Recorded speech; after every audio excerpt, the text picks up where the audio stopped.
Today, I will lead you to a definitive liberation from the distress of rushing and demystify any promise of eternal solutions for life's pains, revealing what truly sustains the soul in the here and now.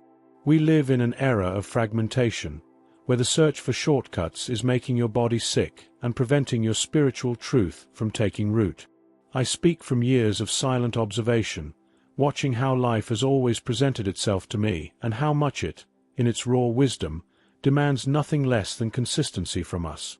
Perhaps you feel like your mind won't stop or that you've already tried every manifestation technique, but what's missing isn't a new formula. It's the courage to mature at your own pace. In the next few minutes, I invite you to take a practical step we rarely dare to take, an exercise in inner excavation to identify where your body is holding the tension of being in a hurry. By the end of this video, you will have the tools to transform your anxiety into a fertile consistency, understanding why your spirit refuses to bloom under the whip of urgency. Stay with us to discover how to redefine your own time before life becomes just a sequence of rootless fragments. Spirituality is not a leap out of reality, but a deep dive into the consistency of being. In this video, we will explore how self-knowledge and the awakening of consciousness depend on our ability to honor time. Welcome to this safe harbor, a welcoming space for your introspective soul. Modern-day hurry acts as an anesthetic, a deliberate escape from the present that carries a high price, the rupture of our integrity. When we look for shortcuts, we fragment our vital energy and prevent the soul from growing deep roots. This fragmentation makes the body sick, as our biology responds to the disharmony of our spirituality. Feeling fragmented is like trying to carry water in a basket. No matter how fast you run, the feeling is that nothing remains.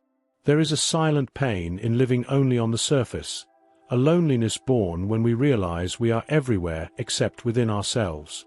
We must stop treating our own souls like products that need to be delivered fast, and start treating them like sacred ground that requires care, presence, and above all, the right not to be rushed.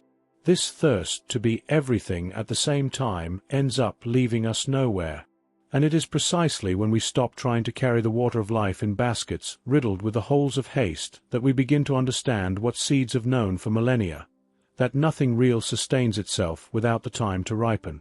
In the Yoruba tradition, we understand that destiny, Ironmo, unfolds through time and patience. Whatever is born too fast rarely survives the storms, for it didn't have the time necessary for the fertile void of the earth to strengthen its essence. Time is not an urgency to be defeated, but the sacred space where truth blooms.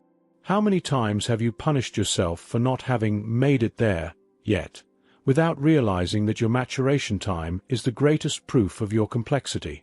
Maturing hurts because it requires us to leave old shells behind, but it is in this darkness, in the silence of the seed beneath the earth, that our real strength is forged. It's not a lack of progress. It's life asking you to become wide and deep before growing tall, ensuring your light isn't just a passing glow, but a steady flame. But as we accept that we are seeds in process, a new challenge arises: stillness.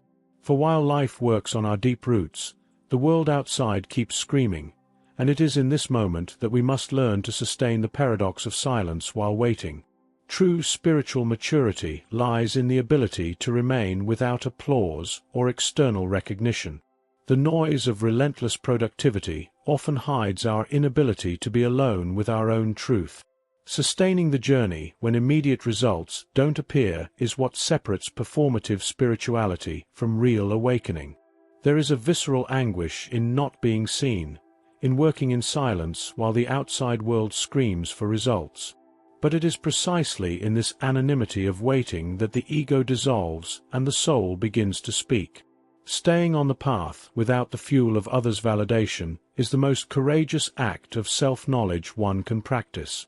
It is learning to be your own master and your own temple, recognizing that the seed doesn't need an audience to fulfill its purpose of becoming a tree. This silence, however, is not abandonment. It is the ground where faith stops being a concept and becomes a movement. It is the realization that our solitary waiting is connected to a much older current, a faith that remains alive through the continuity of the steps of those who came before us. In African traditions, progress is an act of daily persistence. The small deed, the care with words, the listening to the soul, becomes sacred through conscious repetition.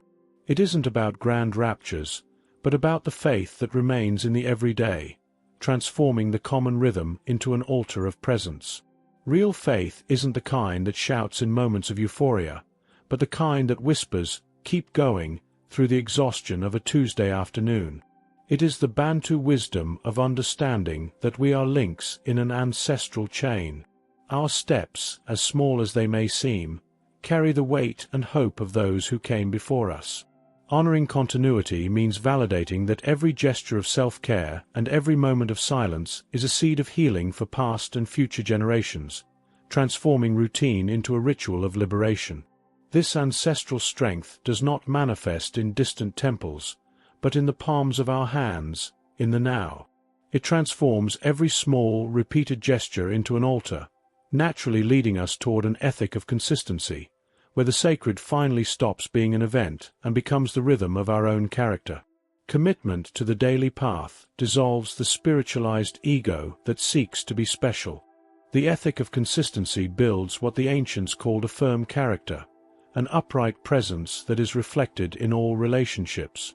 By embracing the natural rhythm of life, we stop being hostages to magical promises and become co-creators of our inner reality.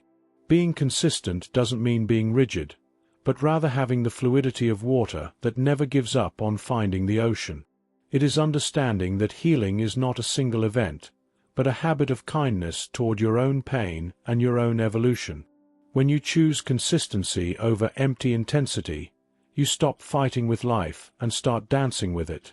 This is true spiritual sovereignty, not needing the world to change for you to find your center and your peace. The journey of awakening has no definitive finish line, but an ever-increasing depth. And what if the peace you seek so much isn't at the end of the road, but in the consistency of every step you take right now?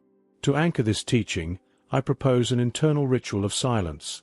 At the end of this video, stay for 1 minute just observing your breath, without trying to change it. Acknowledge that you are not broken. You are simply in a process of transition and maturation. Feel the strength of your invisible roots growing stronger in the earth of patience. If these words touched something within you, perhaps it is time to take one more step on this path of reconnecting with your inner truth. Subscribe to the channel and turn on notifications to keep receiving content that nourishes the soul with presence and authenticity. Share in the comments what resonated with your heart. Your story might be the mirror someone else needed to find. If you are looking for a safe harbor, know that our community is the sanctuary where fertile silence is shared and deepened. Check out the channel's posts. And to keep expanding this field of presence, we suggest the video pinned in the card. Peace and light.